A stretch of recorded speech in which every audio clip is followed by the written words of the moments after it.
Hello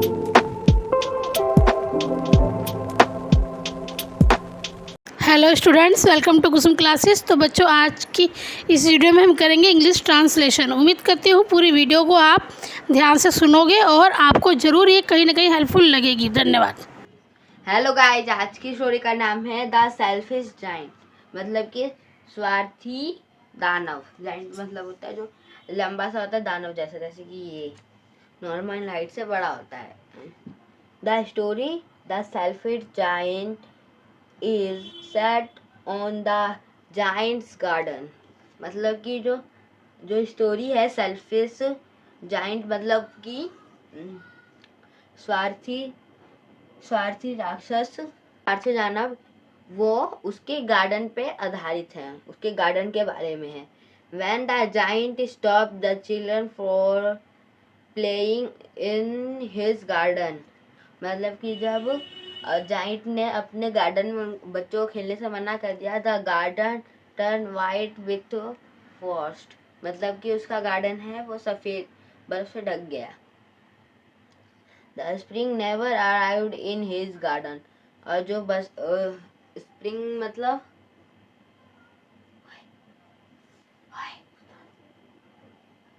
बसंत, हाँ, उसके garden में बसंत कभी नहीं आएगी। इन द स्टोरी, इस कहानी में, the author has converted the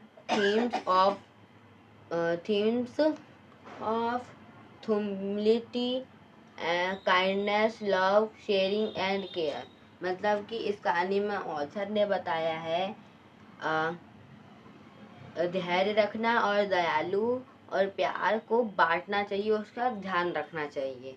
तो चलिए इस स्टोरी की ट्रांसलेशन शुरू करते हैं। The giants pastly has huge garden, huge मतलब बड़ा, मतलब जो जाइंट के पास था बहुत बड़ा गार्डन था। इट हैज़ मैनी फ्लावर्स, उसके गार्डन में बहुत सारे फ्लावर्स थे। एवरी आफ्टरनून, हर दोपहर को, children of the village play in the garden, जो बच्चे थे गांव के वो खेलने आते थे गार्डन में। What fun we have in this garden, हम इस गार्डन में कितना मज़ा करते हैं। But what will happen when the giant come back, लेकिन क्या होगा जब दानव वापस आ जाएगा, मतलब जाइंट वापस आ जाएगा। Well the giant has gone to visit his friends and it has been में ईयर्स, मतलब कि अभी जाइंट अपने दोस्त के घर गया है, वो अभी तक नहीं आया। Let us hope he never come back, हम वो करते हैं, दुआ करते हैं कि वो ना आए वापस। One day the giant come back, एक दिन जाइंट वापस आ गया। He see the children playing in the garden, उसने बच्चों को गार्डन में खेलते हुए देखा। ही इज़ वेरी एंग्री, वो बहुत गुस्सा हुआ। What are you doing here, तुम इधर क्या कर रहे हो। दिस इज़ माई गार्डन, ये मेरा गार्डन है, मतलब मेरा बगीचा है। I will not allow you all to play here, मैं तुम सबको यहाँ पे खेलने के लिए नहीं दूंगा, यहाँ पे खेलने नहीं दूंगा। So he build a high wall around the garden, उसने अपने गार्डन के चारों तरफ एक दीवार खड़ी कर ली। And put a notice at the gate, उसने गेट पे एक नोटिस डाल दिया। You see he is a selfish giant, क्या वो वो सेल्फिश मतलब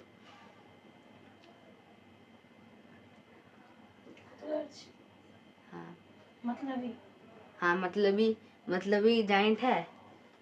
और नोटिस बोर्ड पे लिखा है ट्रेसपोज विल नॉट प्रोटेक्टेड।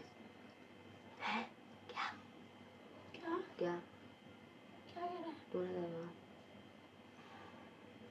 मतलब कि कोई भी बिना इजाजत के अंदर नहीं आएगा, ये गेट पे लिखा है। The children had now here to play now. The children have nowhere. अच्छा हाँ. The children have nowhere to play now. अब बच्चे कहीं नहीं खेल सकते. How happy we were there. हम वहाँ पे कितने खुश थे. The only people who now live in his garden at forest and snow. मतलब कि जो भी उसके गार्डन में था, जो भी उसके गार्डन में था वो स्नो से ढक गया, वो forest. Spring has forget to garden this garden. मतलब कि जो बसंत है उस गार्डन को भूल गया. We can live here all the 1 year. हम यहाँ पे पूरे साल रह सकते हैं. Then the spring comes. तब बसंत आ गया. He the whole country blooms with flower. जो पूरी शहर था, मतलब पूरा शहर था वो फूलों से भर गया. मतलब फूल आ गए पेड़ों पे.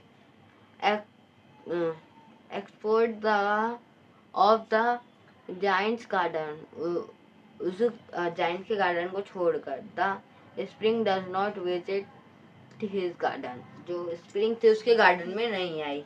आई can not understand why spring is not so late in my garden. मेरे गार्डन में स्प्रिंग इतनी लेट क्यों है.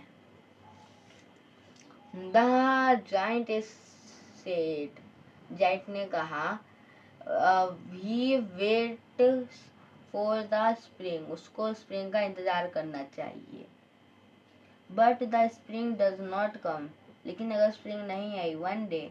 एक दिन he hear lovely music from the garden. उसने गार्डन से एक बहुत ही मधुर संगीत सुना. He comes out of her stall and see the little bird on a tree singing a beautiful song. उसने देखा कि एक पेड़ पे एक चिड़िया बहुत मधुर गाना गा रही थी. Oh I what lovely music. कितना अच्छा म्यूजिक है. I think the spring has come at late. मुझे लग रहा है स्प्रिंग थोड़ा लेट आएगा. He peeps out of the window. उसने विंडो से बाहर देखा. and see a lovely sight. उसने बहुत ही खूबसूरत चीज देखी. He sees some children creeping in through a little holes in the wall. मतलब कि जो बच्चे थे वो छोटे से होल से गार्डन के अंदर आ रहे थे. He see them playing under a tree. उसने बच्चों को वो पेड़ के अंदर देखा, खेलते हुए देखा. The tree is so grateful for have and children back again. मतलब कि वो ट्री था वो उसने अपने आप को पत्तों से ढक लिया बच्चों को देख के. That it covers itself with flower. तो वो फ्लावर से कवर हो गया. The selfish how selfish I have been. मैं इतना सेल्फिश कैसे हो सकता हूँ. I have been punished for not sharing my garden with the children. मैंने बच्चों को अपने मैंने सजा क्यों दी बच्चों को अपने गार्डन में नहीं आने की. The giant hate meals. Giant ने वो जाइंट अपने आप से हेट करने लगा. The with tear in his eyes. उसके आंखों में आंसू आ गए. He think about it. वो उनके बारे में सोचने लगा. He break the wall around his garden. उसने अपने गार्डन की चारों तरफ की दीवारें तोड़ दी. He also the children in his garden. उसने बच्चों को अपने गार्डन में आने की अनुमति दे दी.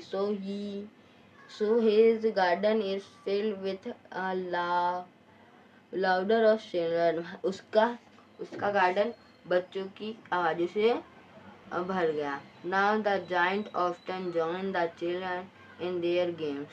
फिर कभी कभी वो जायंट था उन बच्चों के गेम में शामिल होने लगा, उन बच्चों के साथ खेलने लगा। Year go by and there the giant grows old and feeble, मतलब कि समय बीतता गया, वो जायंट बूढ़ा हो गया। He can not longer play with the children, वो बच्चों के साथ नहीं खेल सकता ज़्यादा देर तक। But he sat the end watched the children to play the children play, मतलब कि उसने बच्चों, वो खेल नहीं सकता था लेकिन वो बच्चों को खेलते हुए देखता था बैठ के।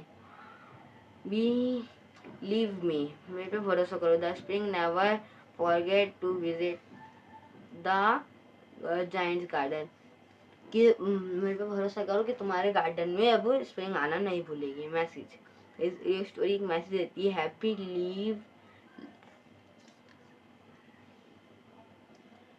Happy lies in sharing and caring, जो खुशी है वो बांटने में है और ध्यान रखने में भी है, ध्यान रखने में। इसी के साथ हमारी स्टोरी खत्म होती है।